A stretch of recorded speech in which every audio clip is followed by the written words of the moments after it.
for a motion to approve the agenda unless there's an amendment. So, I guess a point of order. Okay? So, workshops aren't designed to be making any decisions in. Yeah. And when we make a motion to approve we are in fact doing that. So we're going to slash that out. We're not going to make any motions in this workshop. Yeah, I don't think talk about it's necessary. Yeah. Okay. And I will tell the public if you want to fill out a presentation card or a public comment card, they're in the door. So Mary Rowe has been given permission to have first public comment prior to public comments after the presentation. So Mary, you're up and running.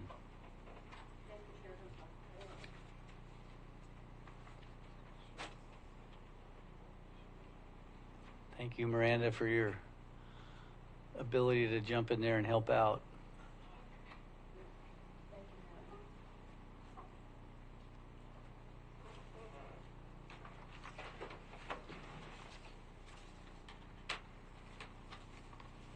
I'm Mary Rowe. Regarding your prioritizations for the year, I believe that there is value in discussing your priorities, as the prior VOC often spent time on time-consuming, low-priority, and superfluous manners. And often, commissioners did not address crucial problems, even when that put our county government in legal jeopardy and endangered our citizens. A list of priorities can be useful, but I believe that it should be longer than the 3 that you mentioned, and that rather than starting with some arbitrary number and then choosing that number of priorities, you should rather choose your priorities and then assign the resulting number. Also, surely there should be more than 3 top priorities. That is a number that seems more suitable to running a department, not an entire complex county government. Finally, once you have selected your priorities, the list needs to remain open to adding more throughout the year as emergencies and crises come up. Otherwise, the list becomes an exclusionary instrument of inept, bureaucratic government, which would hurt our people and their government rather than simply assure that important top priorities are addressed. You have already mentioned that law enforcement is your top priority. I assume the budget will also be on your list. The citizens whom you represent have already overwhelmingly told you that housing needs to be a top priority, and indeed, we have a Curry County resolution declaring that we are in a state of emergency due to a lack of housing. As our citizens' lives are at risk due to lack of housing, please make that one of your top priorities. There are not many easy fixes to this, but there are many actions which can help, and it is partially the responsibility of you, our county commissioners, to tackle such a complex and difficult challenge and make progress. One action that you can take at your next general meeting is to replace former County Commissioner Boyce with one of you on the Oregon Coast Community Action, or ORCA Board of Directors, as ORCA provides housing-related services to our citizens, and there are currently problems with the delivery of such crucial services in Curry County. Thank you. Thank you. All right, here's our discussion, priorities discussion Okay. annually. Annually. So I just give you guys, I mean, I'm sure you guys have these, but just in case you didn't. So, I mean, obviously this is a workshop, it's discussion, it's collaborative, it's problem solving, it's an opportunity to kind of take apart and put back together some things. But one area, you know, so I found the Curry County Strategic Plan. It's posted on our website. This was the 2020 to 2025 plan. And so, you know, I'm not big on redundancy and reinventing the wheel, right? So there are some I mean, I think it's worth going through this. There's very good points in here of emphasis, and then kind of like as mentioned earlier, times change, priorities change, situations change, all of that, and so there may be things that we look at that we need to check off, or things we need to add, or things that we need to focus in on, right? Obviously, this is a 5-year plan, but if we can go through here and find some things that are we can get done this year that help us reach our overall goals. And some of those may be the goals themselves. Who knows, right? But that's the discussion part.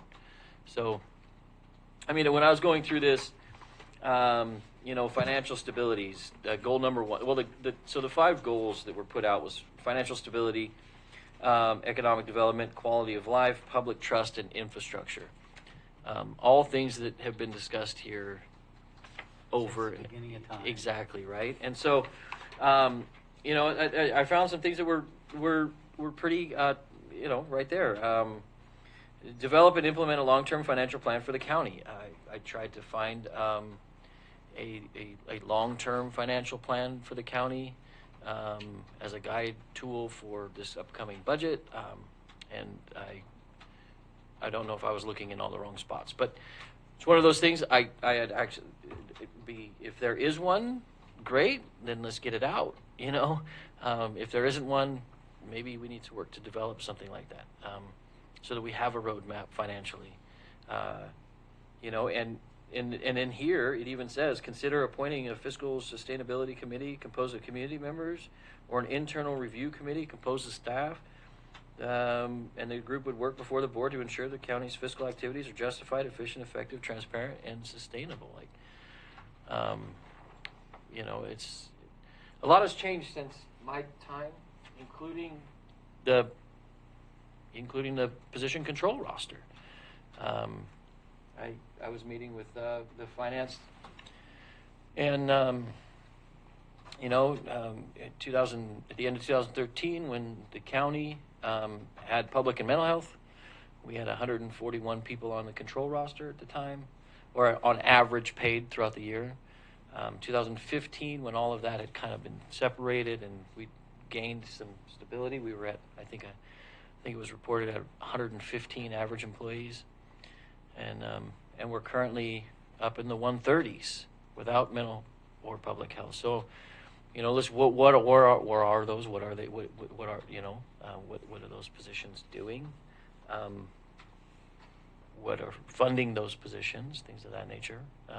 We know TLT funds a lot of econ dev and etc. But anyways, regardless, that might be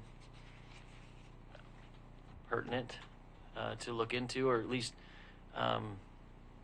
it'd be interesting to see if we had a committee that identified whether our current scope of service is where our current scope of service is, and those are things that will obviously help us if we are to move forward with a long-term strategic financial solution, whether that comes in a levy or special, Bond or whatever. Whatever it might look like. Yeah. Jay, when I look at that first bullet, develop and implement a long-term financial plan for the county. So this is in 2020, this started, so I don't think there was one. And I don't know if there was one developed, because it says we should develop one. So I think that's where we got to start some. Right. I think that's a good Yeah. starting point. Is we need to know what the long-term financial strategy is, because even when we go out for revenue-generating opportunities for sustainability, this is the information that the public's going to want. Yeah. What is So yeah, I think it's developing it. We can't implement something we don't have. Right. Right. So. That's just that. There's so many. We're going to be discussing so many, but I think if we can focus in on some of them, There is a ton. then we can, you know, the next one, you know, was identify and prioritize the county core services.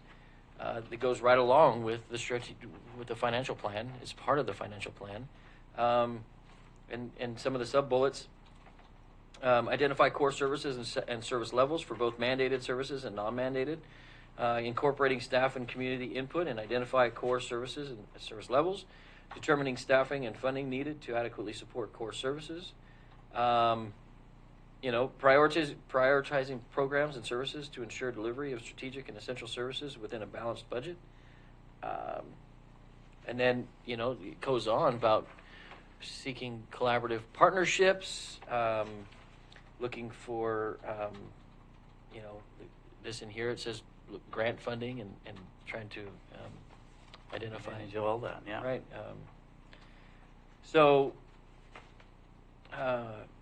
And then it gets into cost containment, or, you know, how to, you know, strategies for cost containment.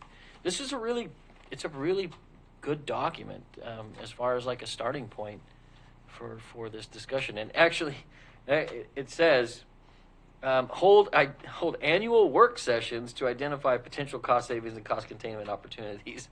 And I don't know if those have been annually held or not, but Not since I've been here. got to start somewhere. We haven't had a, yeah. Got to start somewhere. So, obviously, when you go into economic development, one thing that you will read in economic development is that a fair amount of the economic development goals and strategies have been, they have been done. Okay. They have several of these things in their master plan have been identified. They have strategies for these things. So there has been momentum in that part of this plan. Well, and part of that is because Julie Smelzer was the driver of this, right? Because I remember she came to the Cusco Electric Board. Because I think everybody pitched in and. We all worked on it. Yeah. Hey, All departments worked okay. on it. But she got it funded because it was a $50,000, I think at the time. Initiative. Yeah. I don't think she paid. I don't think the county paid for it. I think she went around and. I think there was a piece the county paid, Okay. but it was like, you know, a share, a Right. share type thing. I think it was 20%. I think you figured that out. Yeah. But anyway. But it was a collaborative effort document, and the document is you can tell it's well designed. Ross Adams did it, I think. It has nobody in here claiming They did it. the Do you remember, Renee? We all did it. I think we worked on that. Moss Adams prepared the document. Okay. Yes, it's right there. They did claim that part. Okay. But you can see, you know, all the Curry County leadership, the elected officials, the commission, residents, employees, everybody was part of this, and I think we owe it to all of that effort to do what we can. I mean, it's a good document. The quality of life portion is great. I mean, it talks about increasing housing options for residents to reduce incidence of homelessness and increase affordability, and it talks about some planning efforts, and it talks about permitting efforts, and it talks about some code enforcement efforts, you know, and identify secure permanent funding for law enforcement to meet communities' desired level of service. You know, some of the sub bullets in there are great. Continue to explore opportunities, combine duplicate services and resources related to public safety. Focus on reducing redundancies between counties and cities. You know, evaluate the option of creating a law enforcement special district or tax levy. I mean, it's simply stated in here as one of the goals. And then in here, bullets, if either option is pursued, invest resources into marketing and community outreach where allowed by law to provide clear and transparent public information around the need for additional funding to meet community requested service levels. But again, with that, you know, I hope or request that we receive what that is. right? So what is the the adequate budget for law enforcement? What does that look like? What is that budget? What is that budget? Well, I think we'll I think we'll get that answer when we get into the budget meetings, and we've discussed this before. We've discussed what it looks like to have a 24/7 agency. We've discussed what it looks like in the current situation, and I think we'll get that answer when we start the budget. Really, and Jay, I agree with everything you're saying, but really the whole key to a plan, to this plan, is funding the Sheriff's Department independently. That's the key. And funding the Sheriff's Department independently, stop using the road funds, frees up the general fund for other county services. And that is that is the answer to the puzzle, is getting to that point. So then how do we do that? I think we are exploring the right options right now with a long-term plan of timber, the potential for the timber receipts to come back. I think that is certainly moving in the right direction, and there's a light at the end of that tunnel, but we don't know the outcome of that yet. In the meantime, we need to look at funding situations that would bridge the gap until we can solidify that long-term solution. And that's where we are. 'Cause when I- Okay, but I would say that's been happening, right? We've been bridging that gap. We have been by using the road funds. Right, but you're saying continuing to do it until we can, but that's been happening since this, and this has not moved forward. So I have a hard time absorbing that is the answer, because if it was, we would be moving this forward, because we have been doing that. Does that make sense? Or no? Well, we haven't pursued the avenue, or that we haven't picked, like we talked earlier off camera or whatever before the meeting started, was pick something.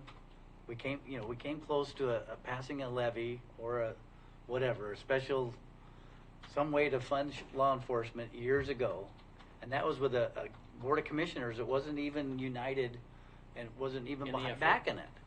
And so, your suggestion was we have, we go back and we look at just how that was done with Renee and John and all that stuff that they went out and did. I remember John Ward standing in here saying, we went door to door with Joel and all these folks, the sheriff's department, and that's where we start, right?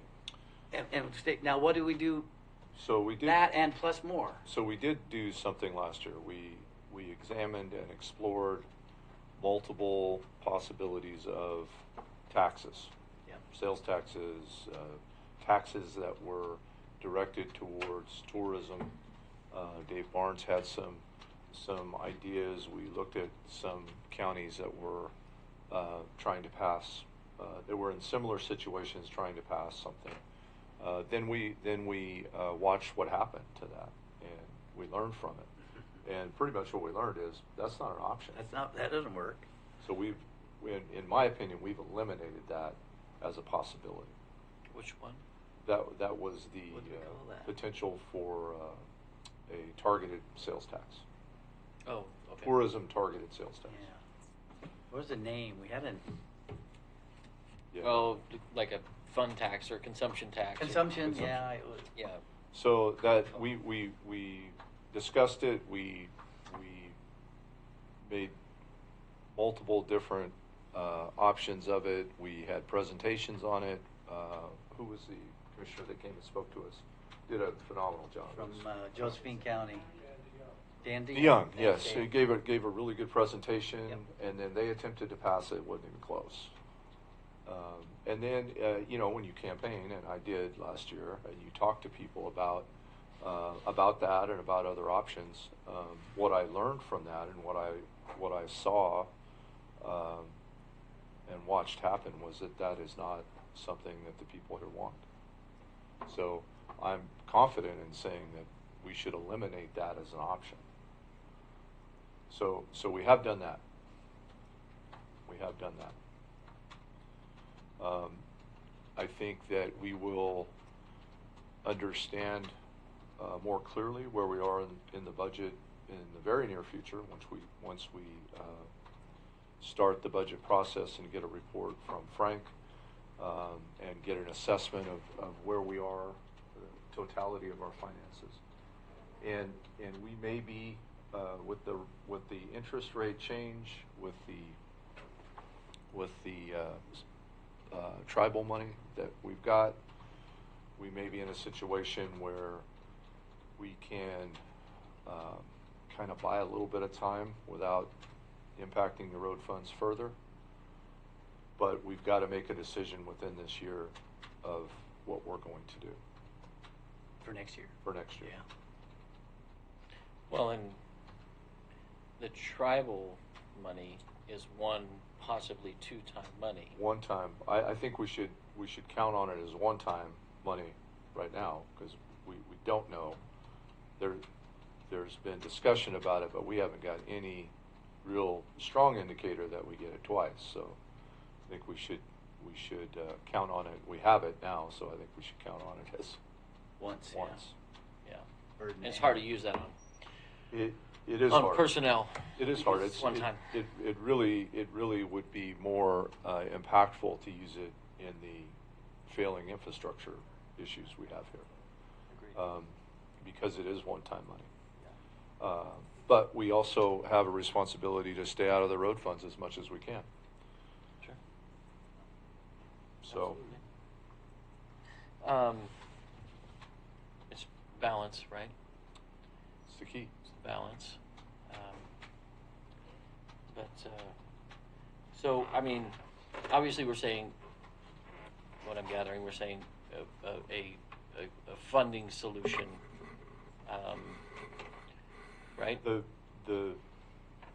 feedback that I've gotten is the people in Curry County would like to see a 24/7 sheriff's department.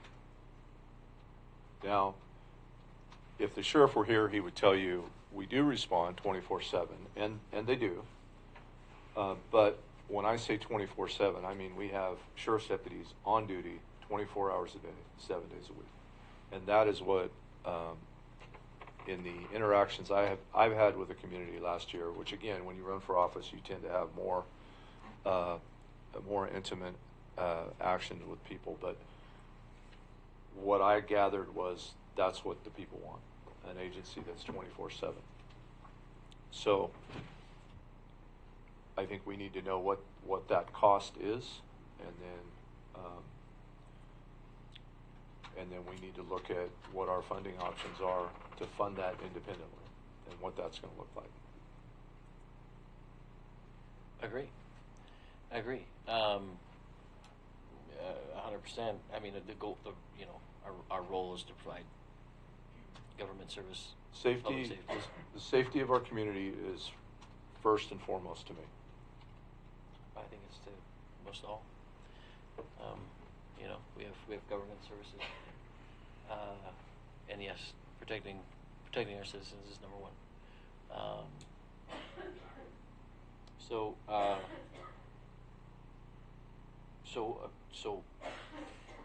obviously there's a lot of pieces in this, right? So one of the things that I'd share is it has been extremely advantageous so far for in a learning experience was, so the school district was looking at bonds, right? Because we have some failing infrastructure as well at the schools, and hired an organization, and I have the name of it right here. I won't say it publicly, but hired an organization as a consultant group that goes out and surveys the landscape, and they may put 10 things on there, and it's a would you be willing to pay X for this? Would you be willing to pay X for that? I So think that, I got called on that survey for the Brookings. yeah, you probably did. So you get really good feedback, because then not only do it's not like they cold called. They grab voter rolls, and they call based on, they have level 1, level 4. Level 4 being a person who has voted in the 4 previous elections, every election. And a 1 is a person who may not have, or voted once, right? So you have so when you break those numbers down, a lot of times you'll see some of these people over here who are like, yeah, absolutely, yes, yes, yes, yes, yes. But then you get down to the brass tacks, and your 3s and 4s is a number that is going to be a little more realistic to what the outcome will be, because you know they're going to be in the vote. But it also provides a lot of really good information it's like preseason, whatever, Sure. on what is most likely to pass, to be added into that levy, whatever the case may be. And so, it might be a good opportunity to use some of that one-time money to do something along the lines of this, so that we can get that accurate information before we go out and move this forward. Because I don't know that those things were done in the past. I think a number was. Well, if your discussion is regarding a levy or a bond, which that's kind It'd be a of what levy, we're most likely. Yeah. hearing from you, then I think that is one component, but there's a couple of other components that I think accompany that, and one is public trust, Mhm. which the people of this county have not trusted county government for a while, and we're doing things to change that. And I think since the beginning of the year, we've turned the corner, and we're having an impact on that. And I think we will continue to do that. But that's very critical to this too. And I think what you're talking about is a really good piece towards the community's voice and what they want and how they want it. So I agree with that part of it. Yeah, I think. Well, I mean, definitely that information isn't going to hurt us. No. It gives us a good roadmap. The company you're talking about, would they also be able to help with educating the community about what the plan is, if we can come up with one? I don't know. I don't know the scope of that service. I only worked with them on the consultation part for information on what surveying the community This and is what we're gonna ask. what they would be willing to be in a bond for. But Because that is another key component to this, is the people need to understand what they're saying yes or no to. And it needs to be clear, concise, and really simple. And it doesn't need to be complicated. But I think we're going to need professional help with that, certainly, structuring it. I would not. But my assumption is they probably, if they don't, they probably know who does. Sure. Those circles work. Sure. So close together. But what you're getting into, like, is number 4. Right. Is public trust. And I mean, some of the things in here to increase public trust are not difficult, right? I mean, they identified, like, having regular communication with the county, promote consistent, transparent communication, annual reports, monthly newsletter, county service guides, social media updates, press releases, etc. Public meetings to elevate the county's significant initiatives like this. Right. Having these more on a regular basis, maybe Right. doing them. I think at one point back in probably back in the day. Renee would remember. They, Maybe not. but Maybe not. they used to have, you know, almost like, well, it wasn't just electeds, but it was like countywide leadership discussions, meetings, Sure. almost quarterly, to work as a unit, not so much siloed. Obviously, everybody's in their own silo, but working together within those. And so, you know, having some of those discussions obviously increases the communication, which ultimately is more transparent. And I want to continue exactly what we're doing and continue to do exactly that. I think it's important. So, I think we nailed down one. Now, is the goal, so we see it's a priority, is the goal to have something on a ballot This year?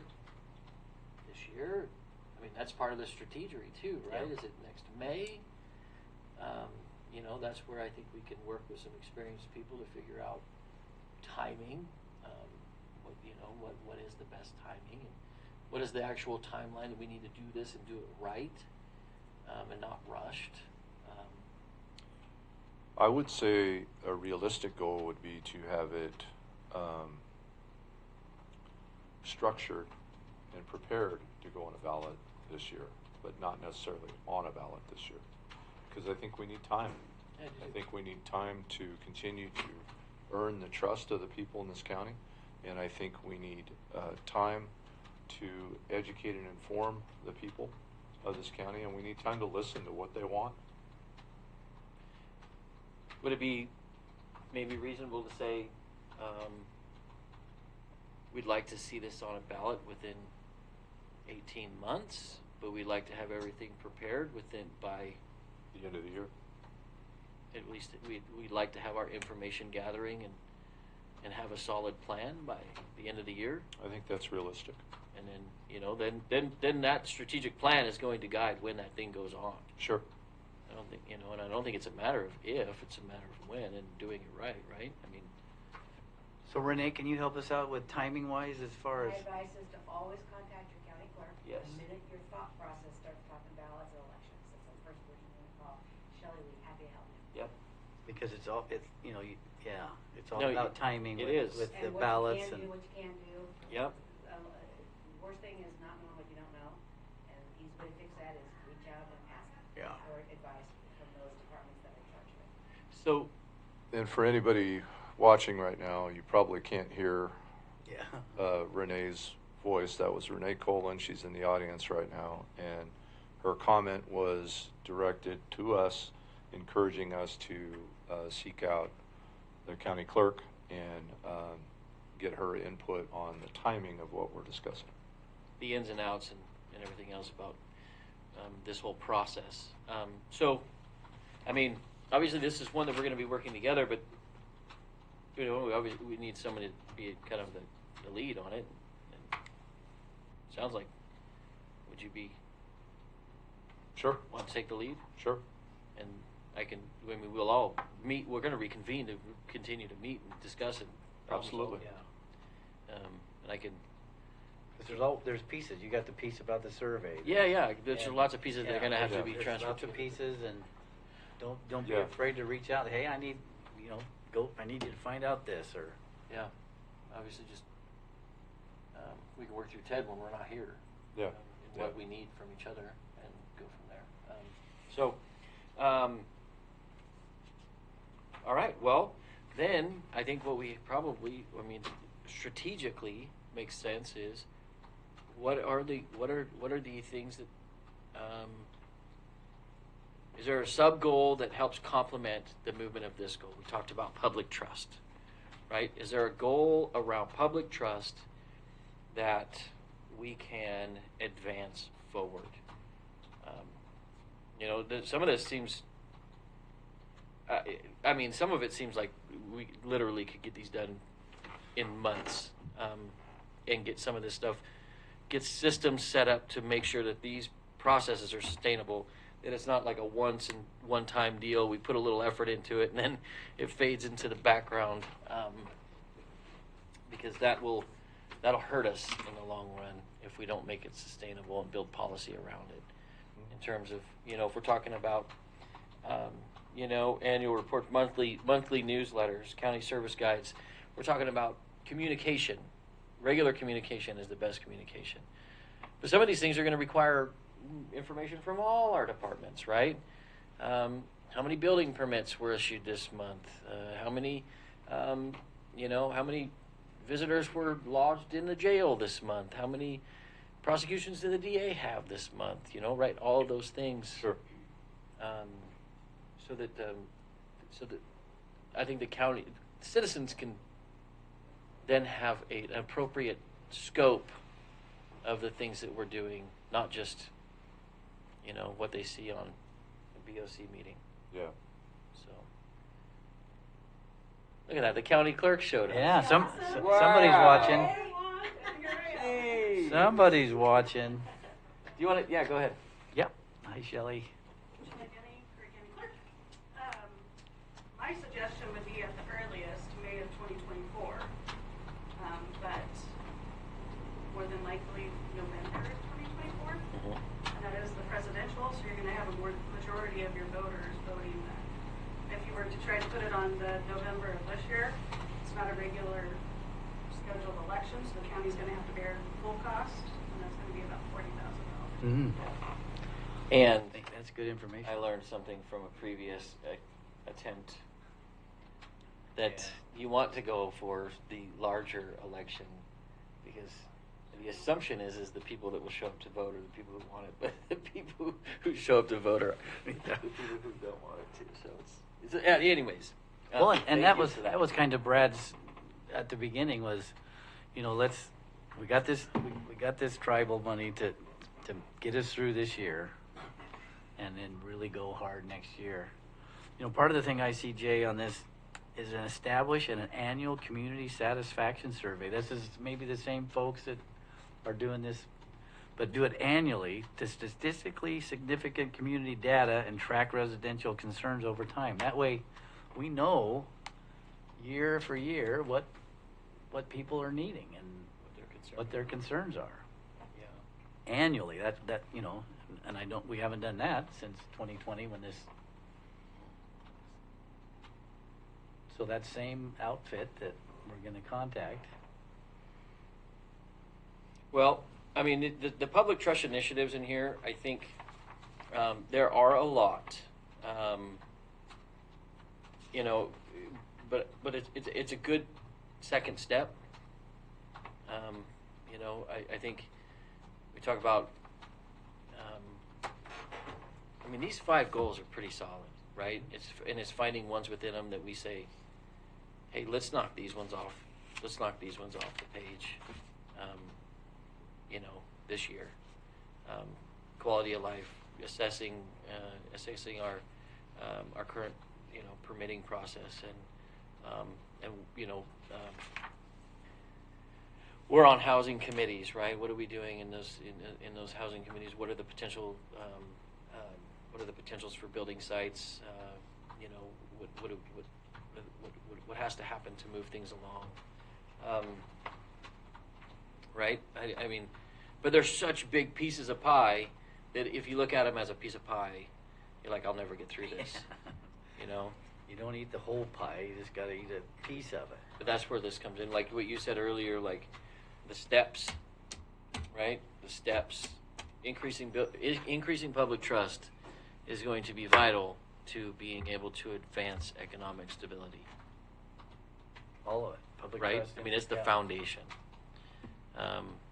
Because so what are some of the foundational pieces of quality of life? Right? When we talk about quality of life. And how can we impact or affect those foundational pieces? What does that look like? Because it's not like we can just go out and pop up homes. Right. But what can we do to help improve those? And maybe obviously we don't have to obviously set our goals, but if we can identify what those are, then we can at least meet next month and come back talking to some of the professionals who do these every day to come back with a more cohesive idea. You know, talk to building and planning and talk to those folks about what are some strategies that could do to help increase the permitting and some of the zoning stuff that we have to obstacles, and some of them we may not have any control over. They may be like, no, those are no-fly zones.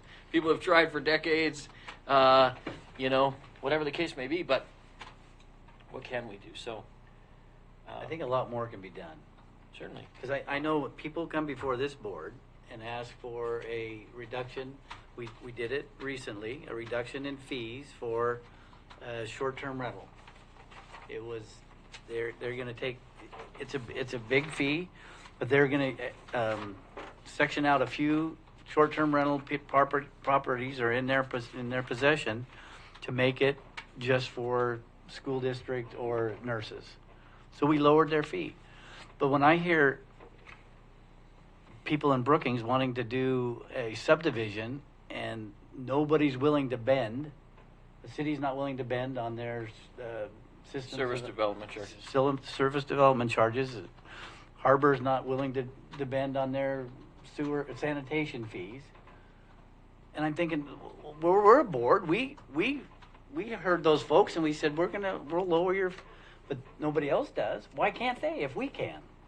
Why can't the city of Brookings say, no, that's a good idea. We need that subdivision to come in. Because, I mean, there's some property right by the park that is just ready to be built on. But, and I think we all three know the gentleman involved in it, and they're stymied because of, to make affordable housing work, you got to make it, you can't charge them like it's going to be this huge condominium thing when it's going to be affordable, because they're got to make a little. Does that make any sense? It's like, Oh, certainly. It's just it's we're handcuffing folks. It's hard, right? Because it's a whole different jurisdiction, right? It'd be like the state saying, "Why can't we control what Curry County's doing with the Second Amendment?" Right? You don't want them to. So it's a tough conversation Yeah. because it's a muddied water in terms of, we don't know. They have a council. They've obviously discussed it. Those are things that are not within our purview, I guess. Well, But what is what we can impact, right? and here's what we can impact. What we can impact is communication, and communication is what has been absent. Communication and trust has been absent in this county for a long time, and we can impact that. We have a workshop scheduled, and I don't know when it is, but and I'm going to use this as a catalyst or an example of what I'm suggesting. So we have a workshop coming up. We had an issue with emergency services and warming centers. And we have a workshop coming up that we are preparing that will address protocols and procedures around that specific issue. Mhm. And at that workshop, we will have our city managers, our mayors, and council invited to that, so that they can have a clear understanding of what the county's emergency services director can offer, and that we can be on the same page when it comes to what those protocols will be. Example, which months of the year, what conditions would trigger an emergency response, that type of thing. And we'll learn from city managers and mayors what their strategy and positions are, and they will learn what we can provide them and what our positions are. And So, then everybody will have a binder that they pull off, or that's the plan. when that happens, they say, "Oh, well, this is the first person we need to call." This is right.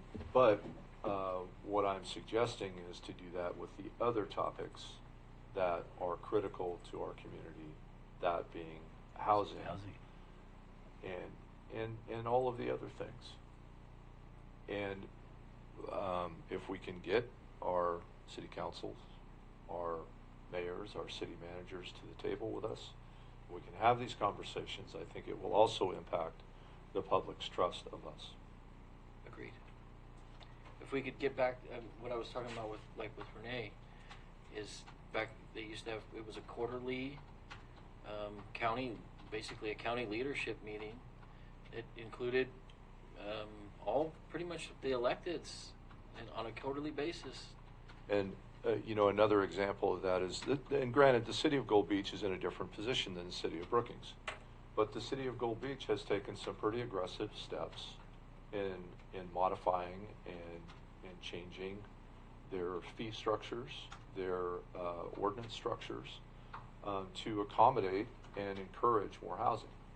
And maybe some of those would be impactful to the city of Brookings, maybe impactful to us. So I know that I've talked to Mayor Kaufman about this before, and it would be good for everyone to hear what they're doing and how that's fitting into what their strategic plan is. I don't know what their strategic plan is.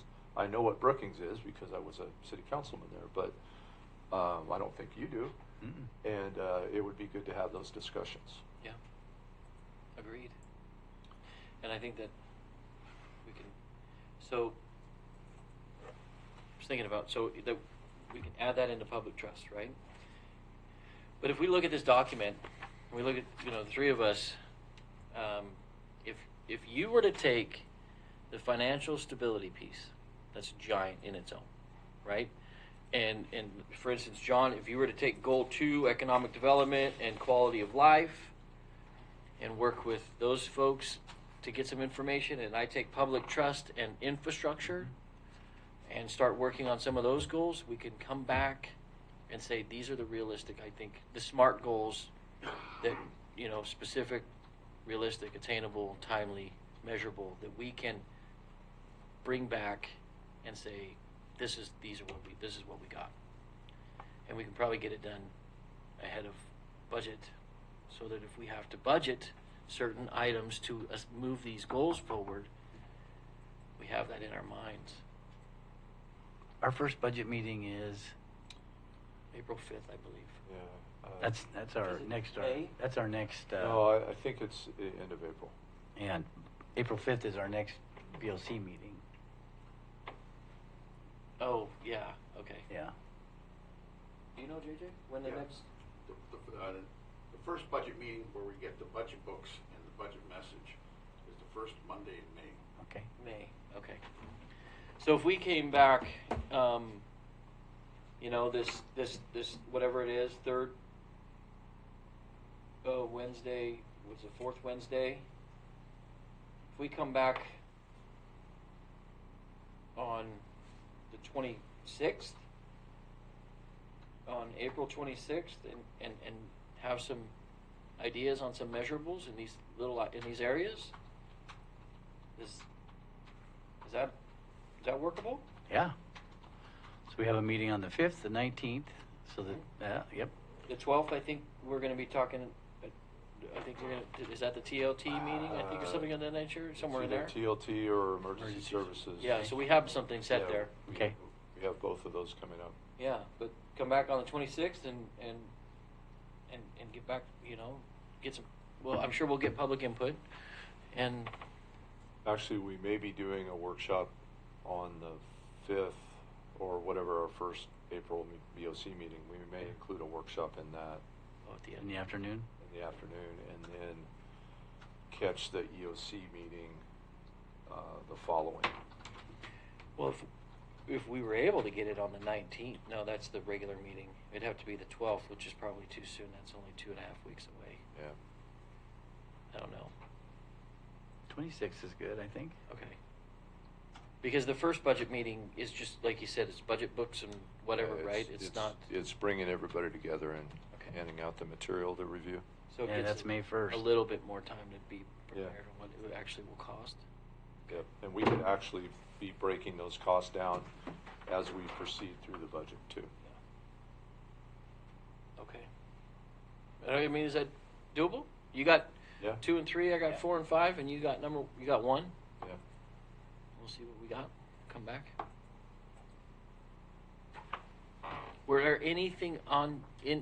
anything within here besides the one we just discussed about the kind of the countywide leadership, is there anything in here that's not, or that's missing? The only thing, and again, it's kind of a public trust component which we're already addressing, and that is the rules of order of these meetings. Again, we have made significant change. If anybody who watched a BOC meeting a year ago versus now, I think that change is loud and clear. So, but we can tighten that up, and those rules of order are important. And I know we're addressing that, and I know it's moving forward, but I think that's a big piece to that public trust as well, Jay. And we do have that coming forward. Coming forward. Yeah, that, I think Ted and I are, I think we're close to having something to be able to present to the rest of Okay. you guys. Okay. Very good. So I'll add that into number 4. Well, is it time for public comments? You know what? I think we should just grab that microphone and pass it around instead of having to get up there and be so hoity. It's so important when you stand up. Well, okay, Miranda's Don. gonna have a hard time chasing them with the I do camera. better when I'm standing myself. Well, Joe, you're up first. Well, so Don go first? Sure. Because he's gonna speak for the district. Yep. I'm speaking for myself. You betcha. Yep. Hi, Don Kendall, Sica Beach Overall Water District. Listening to you, I have changed some of what I wanted to talk to you about really quickly, is that services in this county, I think, should be involved because they need two things: water services, health and safety, because all of us are trying to bring clean, clear, fresh water to people. And then the second side of it is infrastructure. Everybody's infrastructure is in decline. And our development charges, that's one of the things that carries us on in major work that we do. Regular earnings is something that it really doesn't, because we only end up with a short piece that's left at the end of it. But I think all of the service organizations were to talk to you, I think they would all understand where we're going. If the city can work on their development charges, why can't a standalone district somewhere? And I would like to see some work with you. I'm not saying go out there and grab them and drag them in. Yeah. But it would be nice to maybe approach the different districts, the sewer districts, the water districts, electrical. Because if you're putting a development in, electrical has to come in also. So, you know, everybody getting a seat at the table, so to speak, so that we can all start discussing this and can all work together. Because my goal, as yours is to bring some public trust back into it. And I think if we're all talking, not just like you were saying, Jay, I remember those days of having all the department heads together and we talk, but also all the service and supply people that are on those. It's a good point. Voices. You know, talk about broadband. All of them. Yeah. Yes. Yes. Verizon. You know, anybody. A whole lot of people. Because I think our towers, if I remember my days back being in emergency services, our towers are getting lighted. If we put an extra 1,000 people in this county, I think some of our cell towers might be taking a huge hit too. Yeah, I don't know. That's out of my realm. There's only so much bandwidth that we can carry. So anyway. But thank you very much. You're welcome, Don. Joe? Oh,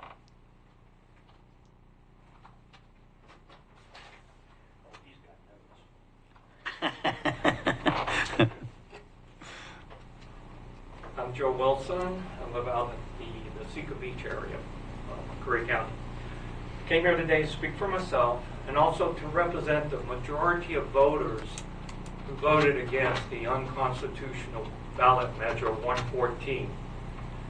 Right now, that ballot measure, even though it only passed by 1%, and 80% of the counties in this state voted against it, overwhelmingly, like our county here in Curry, is only being held up because of one judge in Harney County.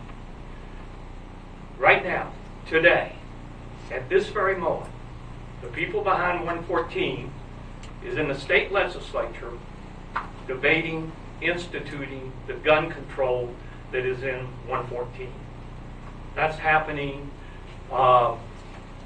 today. Those people represent the voters of Portland and Eugene, the voters who passed 114. What is really discerning is just recently we had a bill that passed both the House and the Senate and our legislature, allowing for $200 million for housing. But in that bill was hitting language that says, for counties like Curry, if you do not do what the state mandates you to do with that $200 million, whatever they're going to tell you you have to spend on housing, they can cut off your other funding, not even related to that $200 million housing bill. What concerns me about that is, so they passed this gun control. We do not have independent funding for our sheriff. And we have a constitutional sheriff. He answers only to the voters and the Constitution that he took an oath to defend the Constitution against enemies, foreign and domestic. And also, I would say he answers to God that gives us our rights. But where is his funding? It isn't independent. We need an independent funded sheriff department. He doesn't answer to the FBI. He doesn't answer to the state police. He answers to the Constitution, and he answers to the voters. And that's why, as your highest priority, in my opinion, would be to protect the citizens and our rights. I don't know how, I think you are talking about possibly having a vote on independently financing the sheriff. I know that has not been successful in the past, but things have changed. And I think that we're on the edge of losing constitutional rights in this state.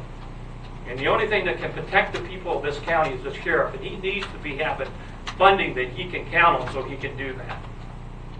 So that's what I'm advocating today, is that we put to the vote of the people, and I believe the majority of the people that came out and said they're against unconstitutional laws will support independent funding for our sheriff. Any questions? Oh, I like it, Joe. I think use that in our favor. Right. Yeah. And I'll do anything I can to help pass that. Thank you. Thank you, So Joe. we know Joe knows how to make a postcard. So yeah, it worked. It worked with housing in the Ophir area. So yeah, Joe, I'm in agreement. Liked it. Dave Barnes, did you have another one or did? No, I just Okay. made notes on it, Okay. 'cause I wrote my paper. There. Dave Barnes, I don't know if I'm talking as the treasurer or as just a private citizen, but a couple of things I wanted to point out about the conversation that's been happening. I think Dan DeYoung is a vital source to go to for, he spent 2 years working on the consumption tax over in JOCO, and he put together focus groups. They had public forums, they had studies done and everything else. I think it is important to reach out to Dan to find out the legwork that he's already done so we don't have to repeat that kind of stuff. When we talk about development fees, I come from back east, and I watched development happen back there out of control. And let me give you an example here. If we have to look at Borax property down in Brookings, they're talking about somewhere between 500 and 1,000 houses to put on that property. If they put 500 houses, if you average 1.5 kids per household, you're looking at an additional 750 children that are going to show up at the Brookings school system when they do this. Who's paying for the classrooms? Who's paying for the teachers? It won't be the developers. It'll be the rest of the taxpayers in the city of Brookings.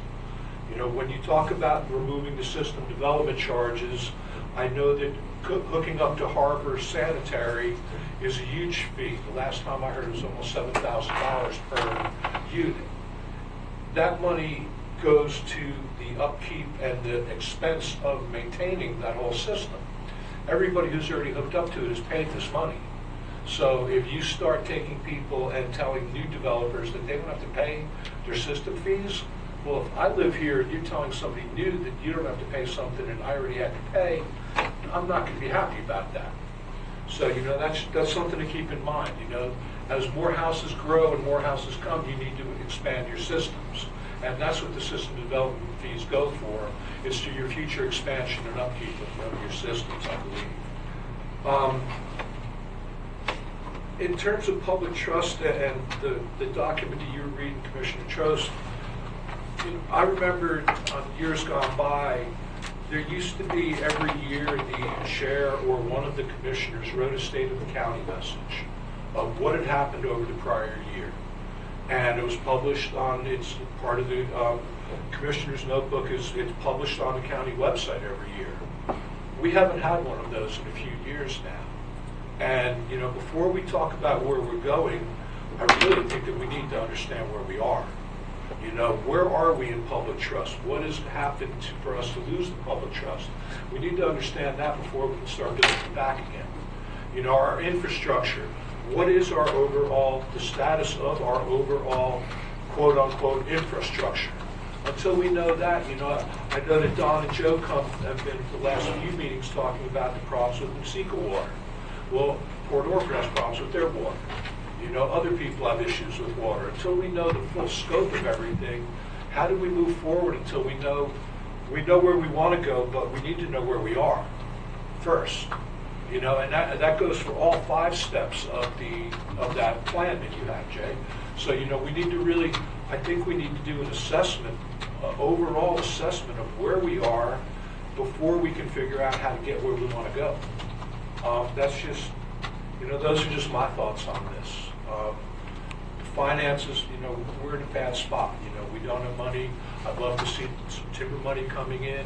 I think that if we don't reach out soon to BOEM and to others, that we're going to miss out on offshore wind money if that's something that ever comes here. I know that there's a senator from New Hampshire, I believe it is, who put together a revenue sharing bill that's before the senator in the House. It's back in Washington. I spoke to Senator Berkeley's aide about this when they were here last month.